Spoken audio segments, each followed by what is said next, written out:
अरे आवाज मत कीजिए, कुर्सी और सीट टच मत करिए। साल के कार्यकाल पूरे होते होते कांग्रेस की सरकार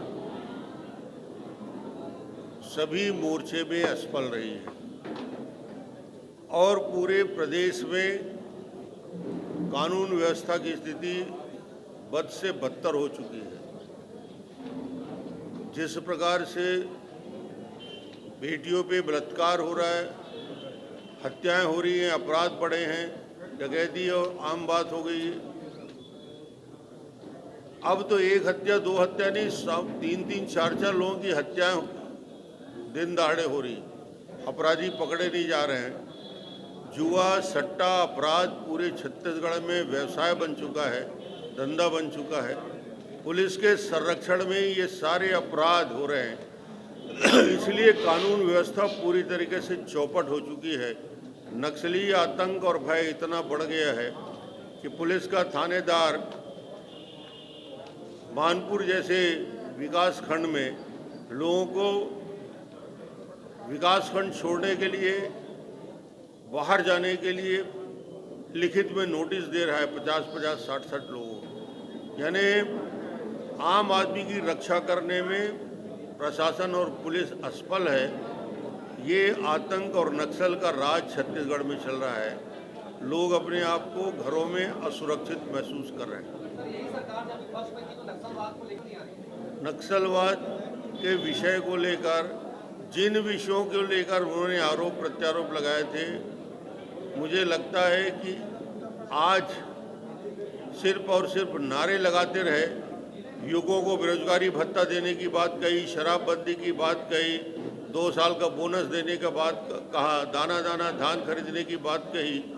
ये सारे मुद्दे आज 2.5 साल बाद भी जस के तस पड़े हैं। युवकों को ना बेरोजगारी भत्ता मिला, ना 2 साल का बोनस उपलब्ध हुआ, ना किसानों के लिए जो बेहतर व्यवस्था करनी थी वो बात हुई। तो आज ये सरकार इन सारे मोर्चों में जिसकी वजह से सत्ता में आए हैं, जो घोषणा पत्र बनाए थे, उस घोषणा पत्र के विपरीत इनका आचरण है।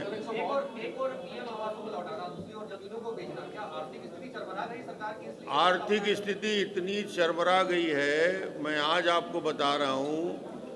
एक 15 दिन बाद बजट प्रस्तुत होने वाला है। बजट में पूरी तरीके से 30% बजट के राशि में डायरेक्ट कटौती हो रही है। 30%। इसका मतलब है वो दिग्विजय सिंह का पुराना राज फिर वापस आ रहा है, जिसे जीरो बजट कहा जाता है वित्तीय भाषा में। यानी जितना पैसा ये दे रहे हैं वो तनख्वाह के लिए, पेंशन के लिए, लोगों के लिए, ऑफिस चलाने के लिए है। डेवलपमेंट के लिए कोई पैसा इस सरकार के पास बचेगा नहीं। ये स्थिति छत्तीसगढ़ में विकराल स्थिति में दिख रहा है। जीरो बजटिंग बोला जाता है, वो स्थिति छत्तीसगढ़।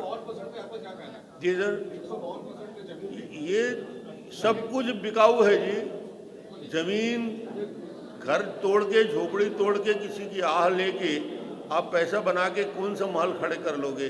गरीबों के आशियाने लुटाने से कौन सा आपको लाभ हो जाएगा? उसको ऑक्शन करके क्या आप पैसा कमा लोगे? वित्तीय स्थिति की हालत यही है कि सब कुछ बिकाऊ है, जो लेना है आप ले लो। क्या लगता है छत्तीसगढ़ को? बिल्कुल, हर व्यक्ति के ऊपर कर्ज कोई मुख्यमंत्री के ऊपर थोड़ी चढ़ता है भाई। आज यदि छत्तीसगढ़ के ऊपर 2 साल 2.5 साल के अंदर 30,000 करोड़ का कर्जा हो गया, तो ये तो छत्तीसगढ़ के एक एक आदमी के ऊपर कर्जा है ना। Thank you sir, thank you. अगर केंद्र है तो क्या लगता है विकट स्थिति है? नहीं, इथेनॉल का परमिशन देना तो नीतिगत फैसला है, वो तो देंगे। अब सरकार निराकरण क्या करती है, ये केंद्र और राज्य सरकार के पास जाके बात करके निराकरण करना चाहिए। धन्यवाद सर।